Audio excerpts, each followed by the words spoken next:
Oi, Eni, tudo bem? Tudo ótimo, André. Mais uma semana agitada aqui no Senado, hein? Pois é, Eni, tivemos a definição do calendário de tramitação da reforma da Previdência na Comissão de Constituição e Justiça. Como sempre, muito assunto aqui para o nosso Senado Notícias Revista. Vamos ver no programa de hoje. Relatório da reforma da Previdência deve ser votado na Comissão de Constituição e Justiça no dia 4 de setembro. Plenário da Câmara dos Deputados conclui a votação da medida provisória da liberdade econômica, que ainda vai ser analisada pelo Senado. E senadores comentam a decisão do presidente Jair Bolsonaro de suspender o uso de radares móveis em rodovias federais. O Senado Notícias Revista começa agora.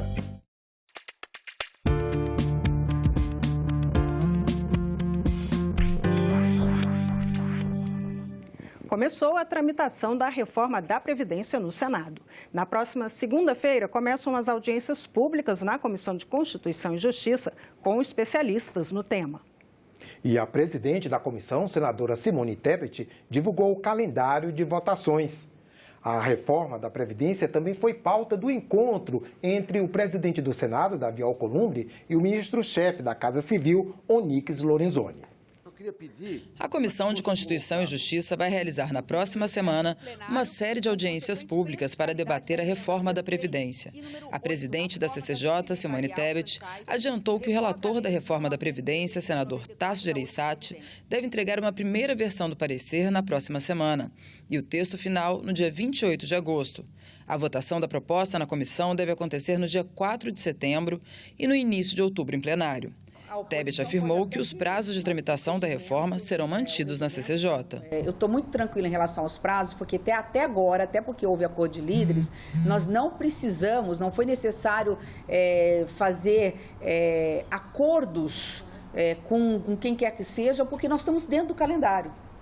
Nós não estamos suprimindo prazo, nada. Nós estamos dentro do calendário regimental.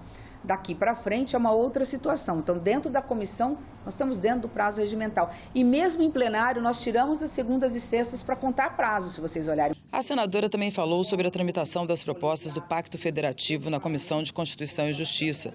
São 7 projetos, sendo 4 propostas de emenda à Constituição. A CCJ vai conciliar a análise da reforma da Previdência com a apreciação do Pacto Federativo. Se esses projetos chegarem, nada impede que nós designemos relator no mesmo dia. Em uma semana, nós temos relatório pronto para ser aprovado dentro da CCJ.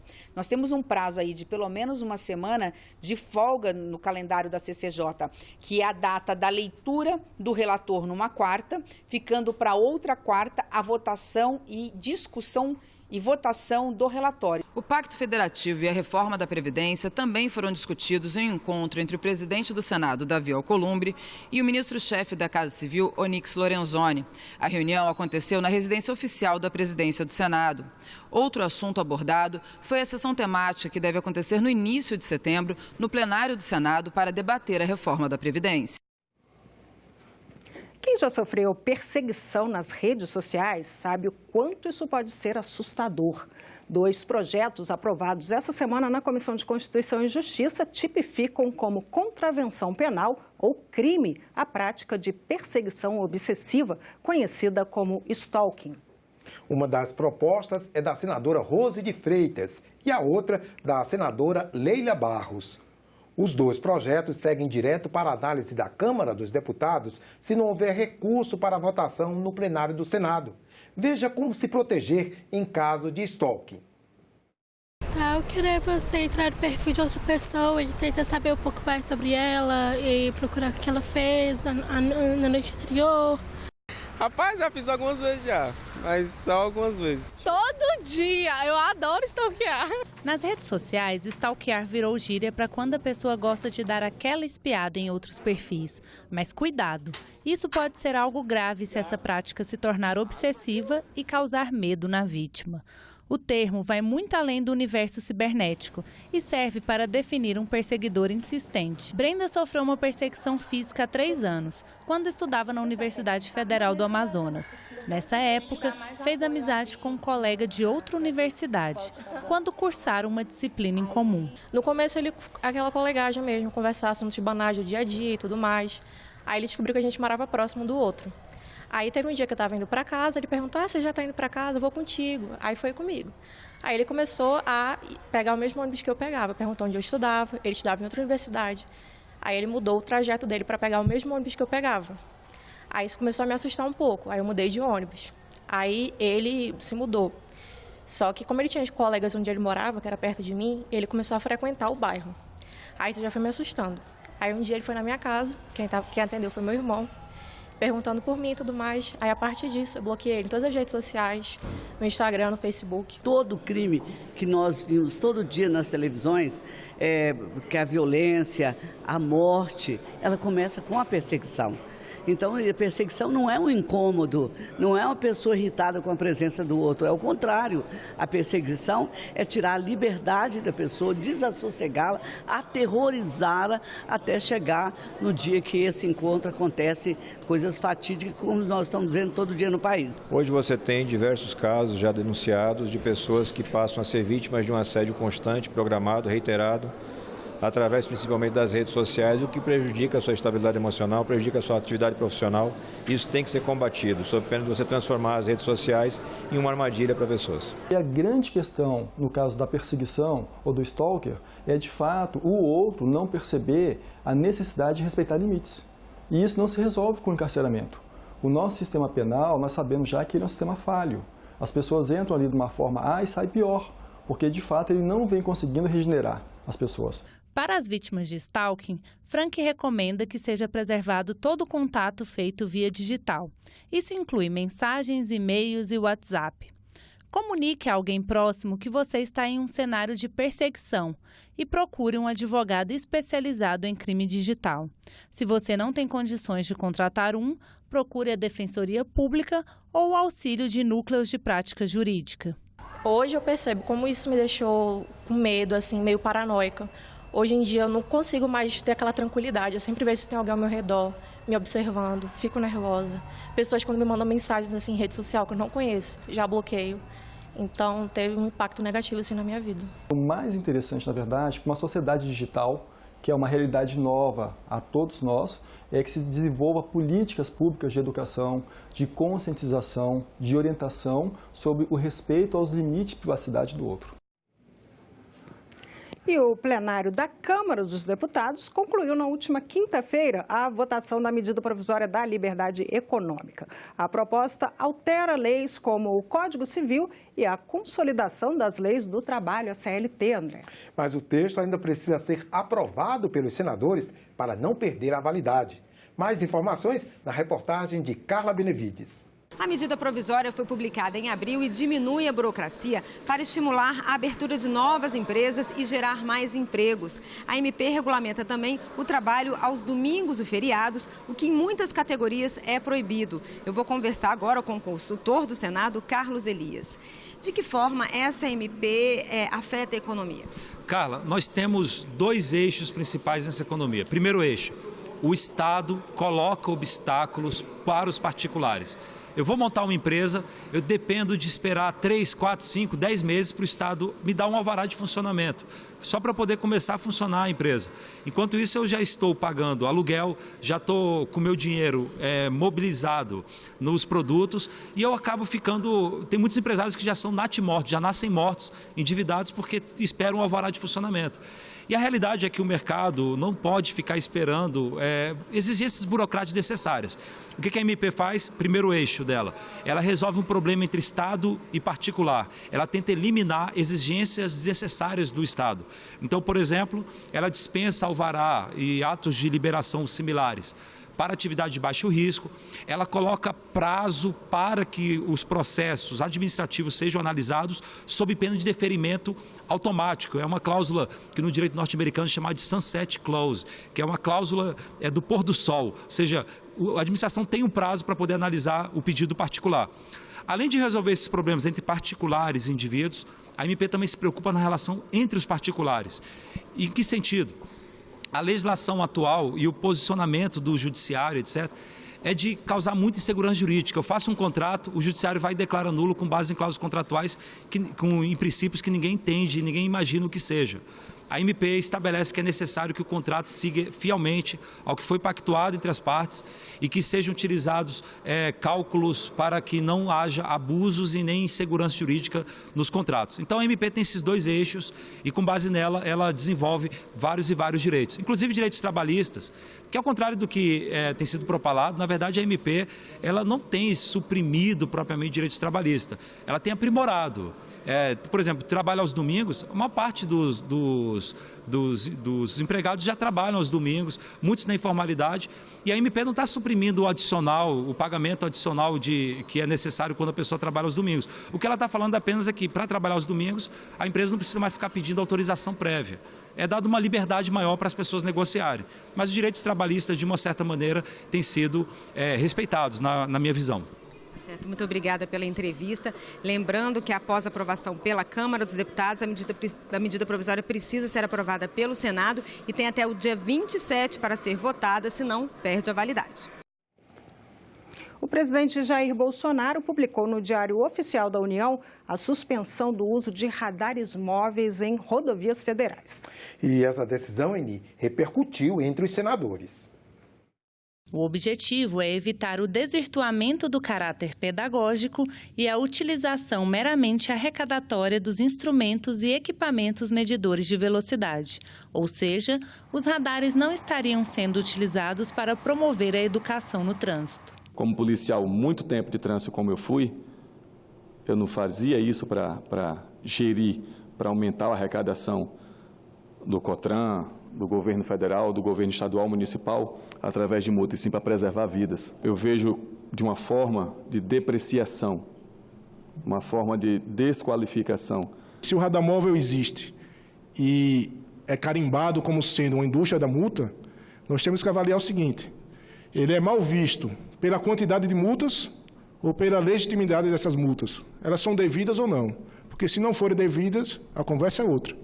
Mas o que se reclama são as quantidades de multas que são aplicadas quando acontece o quê? Quando acontece uma infração a uma lei. A Polícia Rodoviária Federal disse em nota que ordenou que seus servidores adotem as providências necessárias para o imediato cumprimento da decisão. A suspensão se aplica aos radares instalados em veículo parado ou sobre suporte, em veículo em movimento ou direcionados manualmente para os veículos. Essa é uma das principais funções da Polícia Rodoviária Federal, quem paga esses equipamentos, como que fica o comportamento, a aquisição, o valor despendido. A população já está carente de muita coisa, nós já entramos com uma ação popular, judicializamos e espero que o Poder Judiciário tenha sensibilidade de entender que essa medida é para sair em defesa da vida humana. Porque se o presidente pensa que ele vai acabar com a chamada pseudo-indústria de multas, ele vai construir uma indústria de mortes. E quem vai pagar essa conta, mais uma vez, é a população brasileira. André, uma demanda dos usuários de planos de saúde foi atendida pela Comissão de Transparência do Senado. Isso mesmo, Eni. Eles pediram e a comissão realizou uma audiência pública para discutir por que as mensalidades foram reajustadas acima da inflação.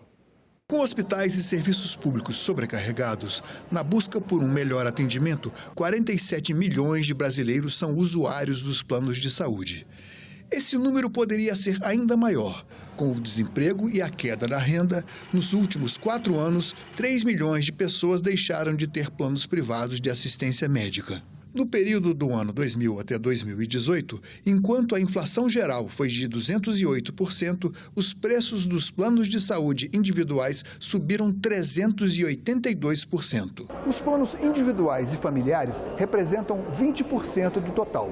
E para eles, a Agência Nacional de Saúde Suplementar aprovou recentemente uma nova metodologia de reajuste. Só que os planos coletivos, que respondem por 80% dos usuários, ficaram de fora. Os valores dependem de uma negociação direta entre a pessoa jurídica contratante e a operadora do plano de saúde. Em audiência pública com representantes dos consumidores e da agência reguladora, o presidente da Comissão de Transparência questionou a composição dos preços dos planos, reajustados em 7,35%, bem acima da inflação. Dessa comparação com o índice de inflação, o índice geral, que é o IPCA, não é correto Os índices de reajuste dos planos, eles têm uma variação de composição entre preços e quantidade. A frequência de utilização ela é relevante na composição e no reajuste. Ou seja, o custo final do plano de saúde é impactado fortemente por fatores como aumento da frequência de uso e a inclusão de novas tecnologias. Essa comparação entre inflação e reajuste de plano de saúde, no argumento da agência, no argumento das empresas, ela é considerada inadequada. E eu vou dizer por que ela é relevante. Para o consumidor que considera o IPCA uma expectativa, 7,35 está acima. Está bem acima do que ele consegue pagar. E a gente vem sentindo no IDEC há alguns anos que a preocupação do consumidor mudou. Se dentro do nosso ranqueamento de atendimentos o foco era negativa de cobertura, de 2016 para cá o foco passa a ser reajuste. O consumidor brasileiro pode ficar tranquilo, a Comissão de Defesa do Consumidor do Senado está atuando firmemente para saber o que é que compõe e se é justo ou se há abusos quando se refere ao reajuste do plano de saúde. O saque do Fundo de Garantia do Tempo de Serviço, o FGTS, vai poder ser usado para pagamento de cursos de nível superior e de cirurgias consideradas essenciais à saúde. É o que garante o projeto aprovado em decisão final pela Comissão de Assuntos Sociais. Com dívidas de bilhões de reais, hospitais filantrópicos e as Santas Casas de Misericórdia são hoje estratégicas no atendimento ao SUS. Cerca de 1.000 municípios brasileiros, inclusive, só contam com essas instituições para acesso à saúde. Diante da crise financeira, os senadores da Comissão de Assuntos Sociais aprovaram que imóveis e bens de hospitais filantrópicos e Santas Casas não podem ser penhorados. São mais de 2.000 Santas Casas no Brasil, que respondem hoje por 56% do atendimento SUS e em torno de 70% da alta complexidade são esses hospitais no Brasil. A dívida, senhor senador, está hoje em mais de 21 bilhões de reais. Os senadores também aprovaram que médicos residentes e pesquisadores da área de saúde não paguem imposto de renda sobre as bolsas de estudos, cobrança que ainda é feita pela Receita Federal sobre algumas atividades. Fica difícil a gente entender como é que se cobra imposto de renda de uma bolsa de pós-graduação de uma residência médica de R$3.000, você cobrar imposto de renda de quem trabalha 60 horas semanais. E algumas especialidades, 6 anos de especialização e em dedicação exclusiva. Portanto, é uma iniciativa que ajudará bastante a esses profissionais que se transformarão em especialistas e que ajudarão bastante na saúde pública. E quem tem dinheiro do FGTS poderá usá-lo para pagar uma faculdade ou mesmo uma cirurgia. Essas novas modalidades de saques ainda precisam de análise da Câmara dos Deputados. Na hora da dificuldade de salvar a vida, poder sacar o seu FGTS é uma coisa perfeitamente normal. Se libera para aquecer a economia, bacana, porque o dinheiro é do trabalhador. Mas para a questão da saúde, para ele fazer cirurgia, para ele cuidar da sua saúde, não se libera. Aqui está sendo sacado para a saúde pública, para pequenas cirurgias eletivas, que está parado lá no SUS. É para o benefício do cidadão, não é só para aquecer uma economia, é para a sobrevivência de pessoas que estão esperando. E neste final de semana, a TV Senado exibe a edição de agosto do programa Eco Senado, um espaço dedicado aos temas do meio ambiente e do desenvolvimento sustentável em nossa programação. E na coluna Momento Eco de hoje, você vai ver os destaques do programa com o jornalista César Mendes.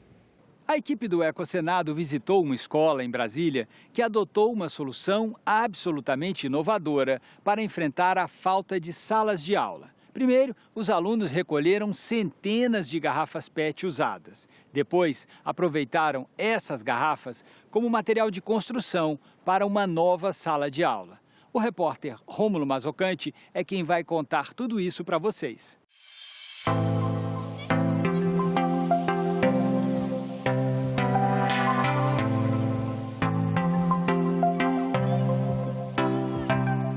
Um projeto educacional que desperta a preocupação de crianças e adolescentes com a sustentabilidade.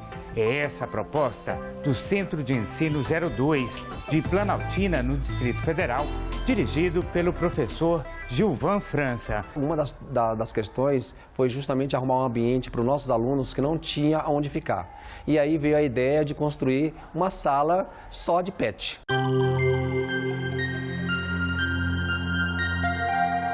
Como a gente tinha necessidade, nós aliamos a necessidade com a participação da família. Enviamos os bilhetes para os pais, onde os pais, junto com os alunos, enviaram as garrafas para nós. Aqui na escola, nós utilizamos primeiro o latossolo vermelho para o enchimento das garrafas e aí depois um pouco mais de areia para encher, para a gente utilizar as garrafas como tijolos. Aqui foi arrecadado mais de 20 mil garrafas. Já a nossa produtora, Andréia Morim, leva vocês até o Morro do Piauí, na comunidade Fercal, aqui no Distrito Federal, para ver o impacto do trabalho da Associação Litro de Luz. O objetivo é levar energia elétrica a comunidades carentes, utilizando energia solar e também garrafas PET. A Associação Litro de Luz já atua em mais de 20 países, mundo afora. Eu seguro sua mão na minha, para que juntos possamos fazer aquilo que eu não posso fazer sozinha. Paz, amor, esperança, litro de luz.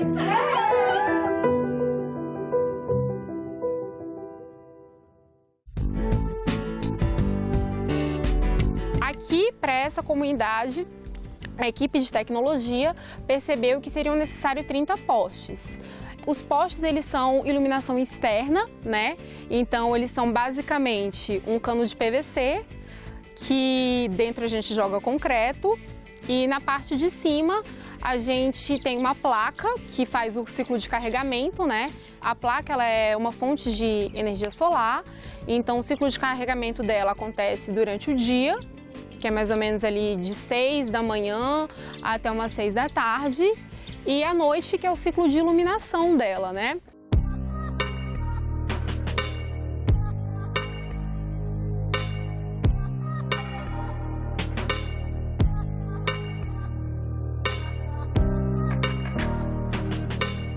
O programa Ecocenado vai ao ar no sábado e no domingo, às 9 da manhã e às 4 da tarde. Já a coluna Momento Eco volta na semana que vem, aqui no Senado Notícias Revista. Tchau! André, semana de muito trabalho no plenário e nas comissões. Isso mesmo, Eni. E a Agência Senado noticiou tudo o que rolou de importante por aqui. Vamos conferir agora no nosso Giro de Notícias. É isso aí. Na segunda-feira, a Agência Senado destacava a audiência da Comissão de Direitos Humanos, que debateu temas da reforma da Previdência com representantes do governo e sindicatos. Os participantes criticaram a ideia de que o Senado poderá aprovar o texto rapidamente e colocar alterações em uma PEC paralela a ser aprovada também pelos deputados.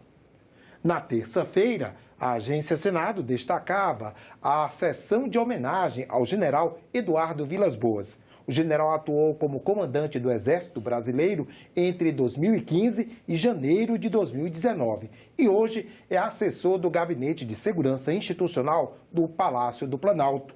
A sessão solene contou com a presença do vice-presidente da República, Hamilton Mourão, como representante do presidente Jair Bolsonaro. O requerimento da homenagem foi do senador Chico Rodrigues. Na quarta-feira, a capa da Agência Senado mostrou a aprovação na Comissão de Constituição e Justiça de emendas de plenário à proposta de emenda à Constituição que restringe o poder de decisão individual de ministros do Supremo Tribunal Federal e de outros tribunais. O texto determina, por exemplo, limites a pedidos de vista que terão duração máxima de 4 meses. A matéria aguarda votação do plenário. Já na quinta-feira, um dos destaques foi a audiência pública na Comissão de Relações Exteriores para debater as lutas judiciais das famílias das vítimas da queda do voo da Chapecoense. O avião levava a equipe de futebol da Chapecoense para a final da Copa Sul-Americana em novembro de 2016 na Colômbia. O presidente da Comissão de Relações Exteriores, senador Nelsinho Trade, deverá ser recebido na terça-feira pelo presidente da República, Jair Bolsonaro, para tratar da demora no pagamento de indenizações às famílias das vítimas.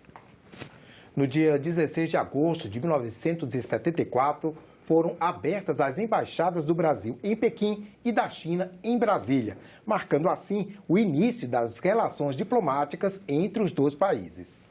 Isso mesmo, André. E para celebrar a data, a Embaixada da China e a Agência de Notícias Oficial do governo chinês inauguraram essa semana no Senado uma exposição fotográfica que mostra os 45 anos dessa parceria com o Brasil. Apesar da distância geográfica, China e Brasil mantêm uma longa relação baseada na igualdade e reciprocidade. Com o estabelecimento das relações diplomáticas em 16 de agosto de 1974, foram abertas as embaixadas do Brasil em Pequim e da China em Brasília. Na mostra é possível ver, por exemplo, o momento do acordo comercial assinado pelo chanceler Azeredo da Silveira e o vice-ministro do Comércio Exterior chinês, Chen Jie.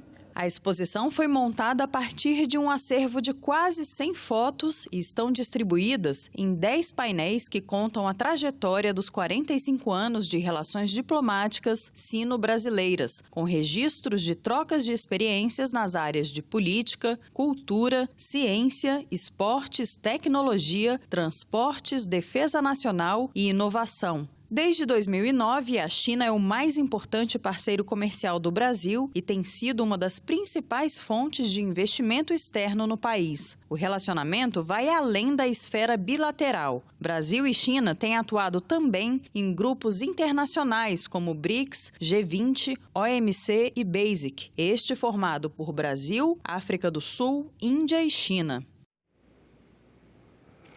E na coleção Senado de hoje, vamos conhecer a escultura Pensador, que pode ser vista no Museu do Senado. A obra já fazia parte do acervo do Palácio Monroe, antiga sede do Senado, no Rio de Janeiro.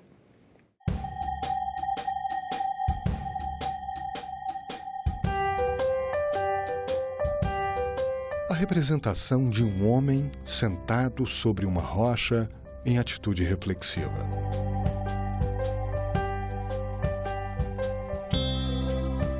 A escultura Pensador, exposta no Museu do Senado, foi criada pela artista belga Claire-Jeanne Collinet. As formas e texturas estilizadas em toda a composição conferem dramaticidade à obra. A escultura foi criada em 1940 e fazia parte do acervo do Palácio Monroe, antiga sede do Senado no Rio de Janeiro. A peça foi inspirada na obra do escultor francês Auguste Rodin, que criou a primeira versão de O Pensador no final do século XIX. A escultura de Collinet foi feita em bronze e possui 50 centímetros de altura.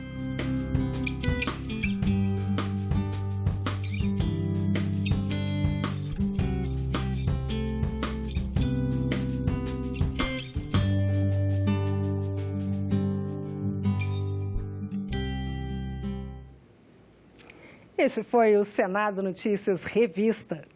Você pode rever as reportagens desta edição na nossa página na internet, senado.leg.br/TV. Muito obrigada pela companhia. Continue sintonizado aqui, na TV Senado. Tchau.